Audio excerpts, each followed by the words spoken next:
to you tomorrow. Okay. I'll start first with the status of the crime scene. Yesterday when I was here, I told you that the crime scene would likely be up until today and that we expected our work in the crime scene to be done today. Our work is done in the crime scene, however, and steps are being taken to reopen the streets that have been closed since Saturday night. It's taking a bit longer than anticipated. We now expect that closure to remain in place at least until tomorrow. We're working with the City of Vancouver, which is taking steps to reopen that secure area. Personal property that has been recovered from that crime scene that was not seized as evidence is being recovered, and we are going to establish a process, which I will be able to tell you about hopefully tomorrow, to return that property to people. We're just working out the details of that. So I'll come back tomorrow hopefully and provide a bit more information. We understand that the fact that this closure, this crime scene has been in place now into our 4th day, has had an impact on the immediate surrounding community, the school, people who live in the area, and businesses, particularly that operate along Fraser Street. We thank everybody for their patience. We know this has had an impact, and we're working to get that area reopened as soon as possible. I want to provide a little bit of clarification on something I told you about yesterday. Of the 11 murder victims, I told you yesterday that 9 were women and 2 were men. Slight clarification there. 8 are women, 1 is a 5-year-old girl, and 2 are men. The medical status of the surviving victims who are in hospital remains unchanged. 7 people remain in critical condition. 3 people remain in serious condition. Of the 7 people in critical condition, 2 are women, 5 are men, and they range in age from 29 to 66. The youngest and the oldest both being men. Of the patients in hospital who are in serious condition, they are all male, and they range in age from 22 months to 60 years old. We are working to confirm the nationalities of all victims, homicide victims and surviving victims. I told you yesterday of the 11 homicide victims, we'd confirmed that 10 of them were Metro Vancouver residents. We are still doing extra work to confirm their nationalities. We're working with partners, particularly at Global Affairs Canada, to do so. If there are surviving victims who are foreign nationals, we encourage them to contact their consulate for support. In terms of the investigation, it's ongoing, and it will be ongoing for some time. We have full-time investigators that we've pulled from various sections throughout the Vancouver Police Department. These are seasoned and experienced investigators. This investigation is being led by our major crime section. However, it's utilizing investigators from our organized crime section, our general investigation section, our special investigations section, our forensic video unit, and others. We have identified more than 200 witnesses, and we are in the process of contacting all of those witnesses. Due to the sheer number of them, it is taking time. We are working hard to contact and to speak to all witnesses, but it will take time. We're conducting a video canvass, and that video canvass spans a radius of 25 blocks. It's a very large area. We're following up on 43 tips that have been called in to our homicide hotline, 604-717-2500. And so far, we've received 51 submissions to our video portal. We've established this portal. We've linked it at vpd.ca. We've also posted it to our socials with a QR code. Anybody who is in the area who has video or still photos from the crime scene, from the incident, we'd like them to contact us and to submit that. That's a critical part of our investigation. Our Friends and Family Assistance Center that we established at Douglas Park Community Center remains open until 8 p.m. tonight. It will close at 8 p.m. and it will not reopen tomorrow. We have established a community support center, which is a small, modest trailer at 41st and Fraser. And this is going to be a place for people to come if they would like to obtain information, seek emotional support, or access resources. It will be staffed by VPT personnel, and there will be victim services support workers there as well. This will remain open from noon until 8 p.m. daily until the end of this week. If we decide to keep it there for additional days, we'll update you later in the week. Those are all of my updates for today. I am happy to take any questions you have. I'll do my best to answer them. If I can't answer them, I'll bring you the information tomorrow. Go ahead. Thank you. It's Brenna with the Canadian Hi, Brenna. Press. I'm just wondering if you can provide any kind of potential timeline you might expect for recommending additional charges. So we have 11 homicide victims, 8 second-degree murder charges have been laid. We submit our evidence to Crown Counsel. That timeline will largely depend on Crown Counsel's charge approval threshold. So the short answer to you is I cannot give you a specific time. Go ahead. Is last week's fire in East Hastings still being treated as suspicious? Is there any update to the investigation? So I'll answer that question quickly, but the purpose of this briefing is to talk about updates related to the Lapu-Lapu Festival vehicle attack. I'll answer that question. The fire is still under investigation. Go ahead. Did you say a 22-month-old is in serious condition? Yes. Thank you. Also, how many foreign nationals are also? We don't have that information. Do we know how many children were either injured or killed in the attack? Amongst the homicide victims, the murder victims, the youngest was 5 years old. Of the surviving victims who are still in hospital, there is one child, and that child is 22 months old. So at least one child killed and at least one child injured? Yes, there are other victims who are not currently in serious or critical condition, who are not amongst the 11 murder victims. There are a number of people who are injured here. I don't have additional specific information, demographic information about their ages or genders at this time. Kim? Can you give us a time frame, like a start date or a rough start date and an end date to Vancouver police interactions with this person in the months or years prior to the surgery? I don't have that information, and I'm not prepared to say more than what we've already said, and that is, and I know you've heard it, but I'll repeat it for those who haven't. The accused in this case has had previous interactions with police and medical professionals related to mental health. Go ahead. Follow-up, please. Were your officers aware of the interaction with the neighboring jurisdiction before Saturday's event or only afterwards? The interaction in the neighboring jurisdiction that occurred the day before, April 25th, was something that was not criminal in nature and did not rise to the level of requiring mental health intervention.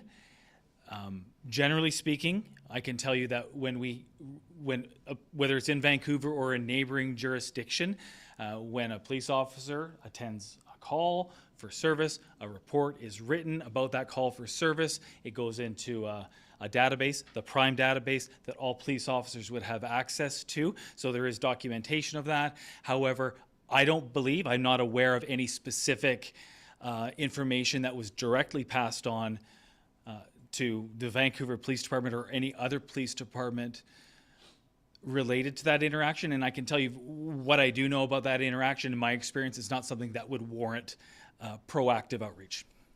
So afterwards, when you checked Prime, you would have seen it? Yes. Okay, thanks. Keeping on what Kim's saying, like from Ben Milger, Steve, globally here, so when Vancouver police, an officer who was on leave from a mental health facility, if you will.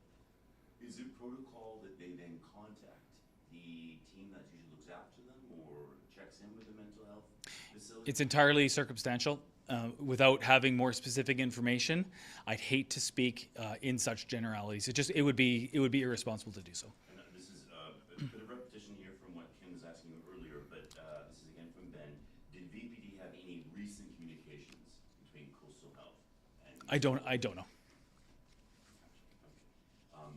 One for me, if I can. Yes. I think we know this, but just in a little more details. The road is still closed. Yes. And it's for some time. What are the little details? What is happening in there? What are police doing at this time? Sure. So the specific crime scene includes East 40. Correct me if I'm wrong on this, Jason, but the specific crime scene includes East 43rd Avenue from St. George to Fraser Street, and from Fraser Street to 45th, approximately 45th. 41st to 45th. That's the area, the immediate crime scene that was secured in the immediate aftermath of the vehicle attack on Saturday night. Our officers have been working throughout that crime scene since that time to process that crime scene and collect evidence. It's a significant, the size of the crime scene is significant in size. There's a lot of evidence to collect. We've taken the time that we need to collect that evidence. Our work is done. However, the City of Vancouver has taken the responsibility of taking steps to reopen that street, those streets, for the public's use. I've been in contact with the City of Vancouver. They've asked that I refer specific questions about those steps to them. So I would encourage you, if you've got additional questions about what those steps are to reopen the streets that have been closed, that you reach out to the City of Vancouver. I spoke with my colleagues there shortly before I came down to see you. My understanding is we do expect it to remain closed or secure, at least until tomorrow.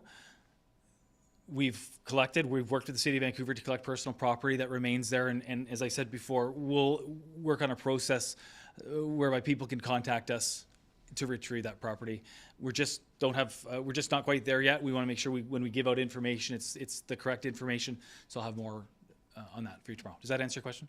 Yeah, it's going to be one more. Yes. Tonight, Yes. I promise. I think you talked a little bit about this yesterday. Several officers down there on the immediate day and afterwards. How are they?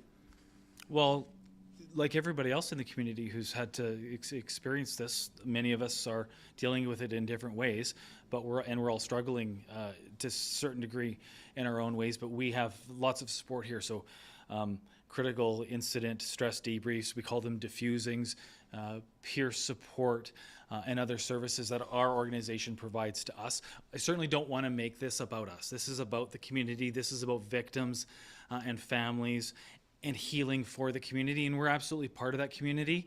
And while this has an impact on us, we don't want this conversation to be about us. We have a job to do. We're professionals. We're impacted by this, but we need to maintain our focus here. Our focus is on victims, families, and collecting the evidence that we need to complete this investigation.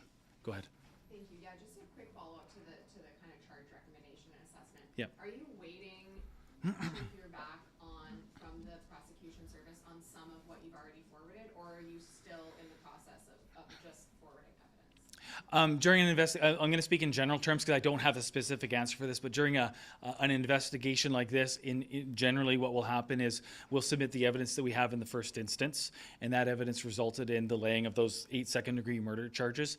And through the course of the investigation, at various times, we will submit additional evidence, which will presumably result in additional charges. And that may take place multiple times over the course of this investigation, because we're not just talking about 11 murder victims here. We're talking about other people who are victims who have been seriously injured.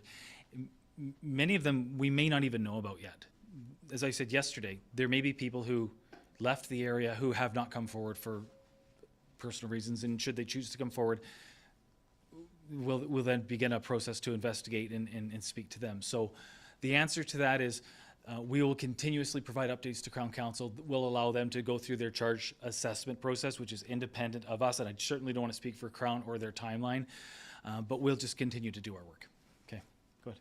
Irish Associated Press, the contact police had with Flo the day before the attack was not criminal in nature, so did a citizen report someone actually coming to you? I'm not prepared to get into additional detail. And was it police who had that contact with Flo who determined while responding to the call that he did not need mental health treatment? Was it police who made that decision? I'm not prepared to get into further detail beyond what I've already provided.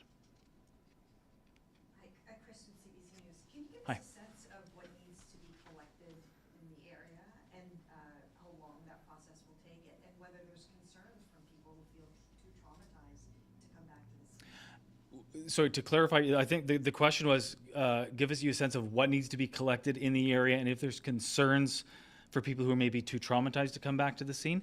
So our investigative work is complete. Personal property that has been left behind has been retrieved. We're working on a process to return that to the rightful owners. The City of Vancouver has taken responsibility to take steps to reopen that area, and they've asked that we refer specific questions to them about what those steps are. The follow-up to your question, there may be people who are either victims or witnesses who have not come forward, who left the crime scene in the aftermath, who are struggling, who are traumatized, who may need help, professional help, whether it's medical help or emotional help. And that's one of the reasons why we've established a community support center in the area. We encourage people to come if they're seeking information, if they're seeking support, want to know what their options are. They're more than welcome to come forward. We invite them to come forward. We'll provide additional information in the days ahead about how people can independently reach out if they'd like to speak to our Victim Services Unit, which is a team of civilian, professional, trained victim support workers.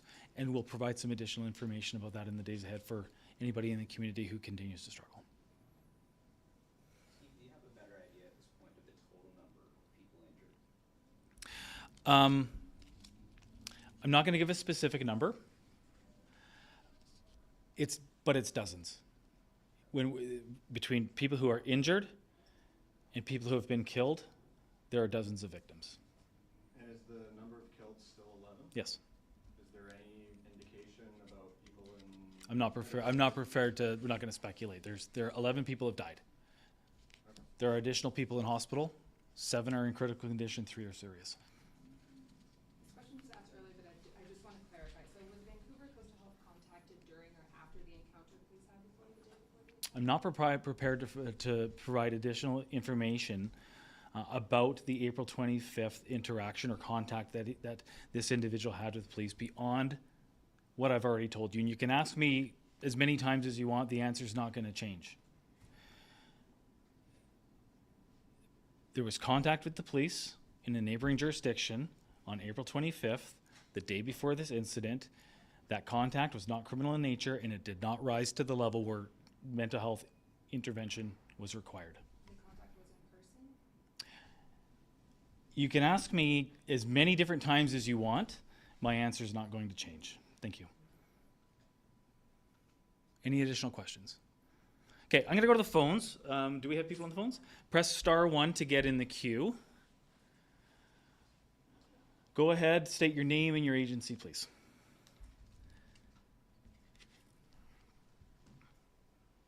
Go ahead if you're on the phone. Hi. Hi. Hi, Justine Hunter with the Globe and Mail. Hi, Justine. I was wondering if you could tell me if you're investigating this as a hate crime?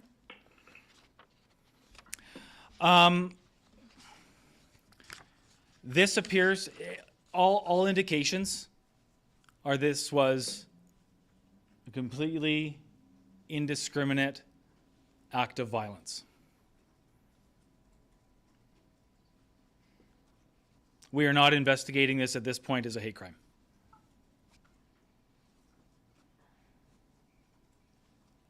All right, thanks. Next question, go ahead.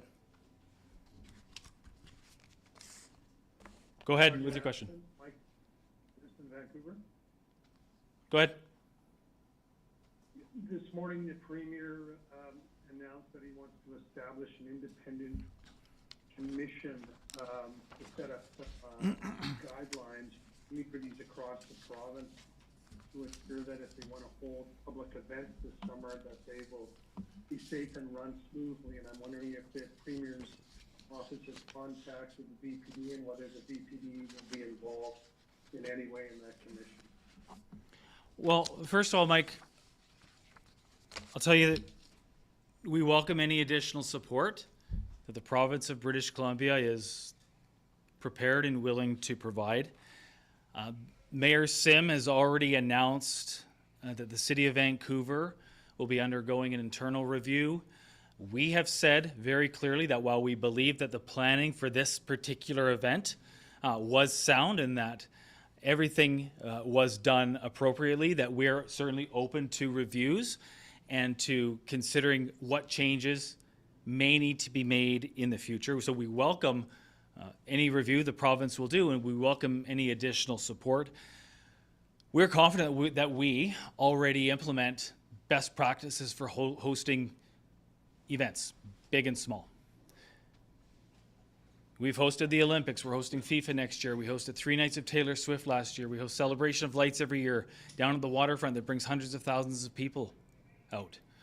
We have more than 1,000 protests a year in this city, more than 3,200 different events, ranging from small community block parties to 3 consecutive nights of Taylor Swift that bring tens of thousands of people to our city. We know how to host safe events safely and properly.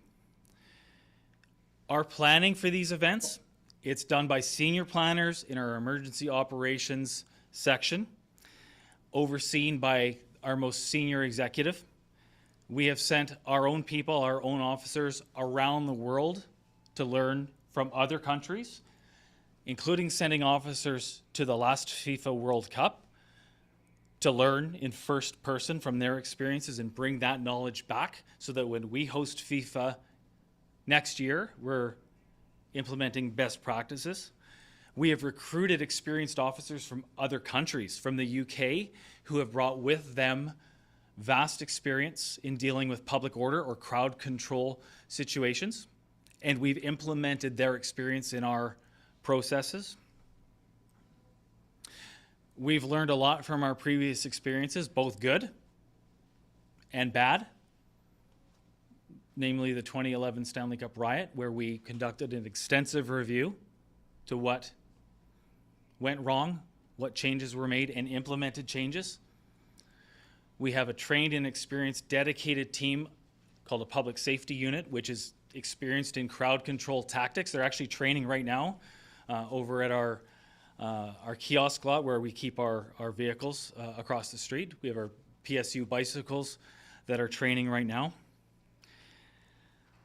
This unit works with other public safety partners, namely Vancouver Fire Rescue Services, and deploys multiple times throughout the year. We know how to host events. We know how to host events safely, big and small. That said, we're open to support, we're open to suggestions, we're open to making changes in the name of public safety if changes are required. Follow up, if I may. You mentioned that the DPD has identified 200 witnesses. Can you tell me how that came about? Was it through video? Was it through people contacting you or people? I just wanted to be clear on that because I know in the past when there's a major criminal event in the city, the VPD will bring in buses and put people on buses who are at a crime scene.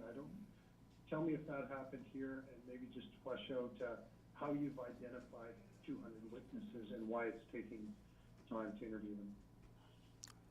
Well, some of the witnesses were present at the crime scene in the immediate aftermath and were identified immediately by our officers as they responded to this vehicle attack. Others have come forward after the fact.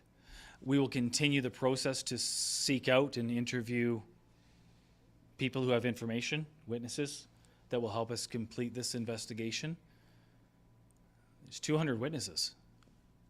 To interview them properly, in a trauma-informed way, that protects the integrity of our criminal, very serious criminal investigation, it's going to take time, and we're going to take the time to do it right.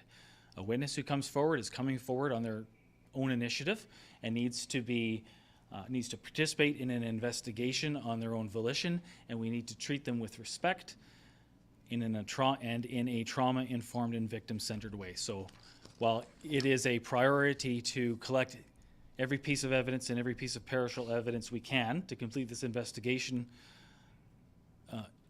in a reasonable time frame, we're going to take the time that we need to do it right. Any more questions, Mike? Yes, one more, please. Go ahead. I know that the VPD trains for active shooter situations. There's been numerous exercises with emergency personnel over the years about preparing for a disaster like an earthquake. How do you prepare for something that, by all accounts, was unpredictable, and just maybe flush that out a bit? The very nature of this vehicle attack was unpredictable, and as we've talked about already, it's hard to safeguard, it's hard to predict, well, it's impossible to predict the unpredictable. That's what makes it unpredictable. However, once this horrific crime, this vehicle attack occurred, every available police officer used all of their skills and experience to respond and to respond professionally. And that's everybody from the first officers who were on scene, who were tending to victims who were seriously injured, frightened, some of them potentially running away out of fear, extremely traumatized, and doing so in working with them in a trauma-informed and careful way, to providing immediate first aid to those most seriously injured, to tending to the people who didn't make it. Our first responders, the people who showed up first and dropped everything to rush there, did an amazing job. And again, I don't want to make this about us, because this is about the community, and this is about the lives that have been lost, and the victims and the families and the community and the healing. But aside from those first responders who did heroic work in the immediate aftermath, in the minutes and the hours after this horrific attack, we have our most experienced investigators who have been working around the clock to collect evidence to complete this investigation. And these are investigators who have many, many years on this job, who've worked in homicide, who have worked in major crime, who have worked in arson, who have worked in sex crimes, who are forensic interviewers, polygraph examiners, forensic video experts, forensic identification experts, and others. In the course of your career as a police officer, through experience and training, we learn how to deal with these incidents. This incident is unlike anything that we've ever dealt with here in Vancouver, but we're really proud of the work that we've done, and really proud of the work that we will continue to do. Thank you. You're welcome, Mike. Who else is in the queue? Go ahead with your question.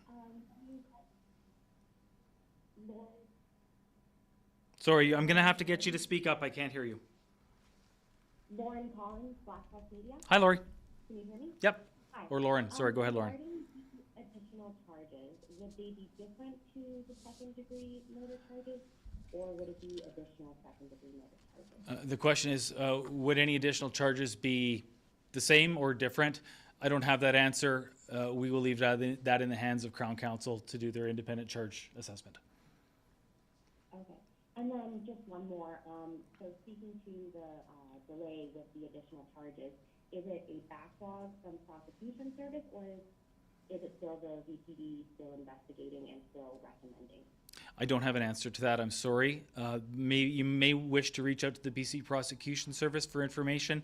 We're in the situation that we've got now is that we have charges, 8 second-degree murder charges that have been laid against the suspect who remains in custody. So The fact that he remains in custody allows us some additional time to conduct that investigation. We'll present our evidence to Crown Counsel, and they'll do their independent charge assessment process. What's happening here in terms of this investigation, although this is on such a massive scale, unlike anything that we've seen, is not anything abnormal to what we would see in other cases. Perfect, that's it for me. Okay, thank you. There's nobody else on the phone. One more time around the room. Go ahead. You. Sorry, just quick. Yeah, that's fine. To follow up on event safety, Mhm. could you give any insight into the decisions behind like when a physical barrier or a barrier truck or something might be used and when it might not? Great question. So the Vancouver Police Department was involved or engaged in planning and discussions for more than 3,200 different community events last year, ranging from, as I said, major concerts, fireworks, to small community events. There's a process that takes place, risk assessments that take place. Generally speaking, well, I can give you specific numbers. Last year, out of the 3,200 different events that we were engaged with, we deployed heavy vehicle barriers, those dump trucks that you see, at 9. Okay.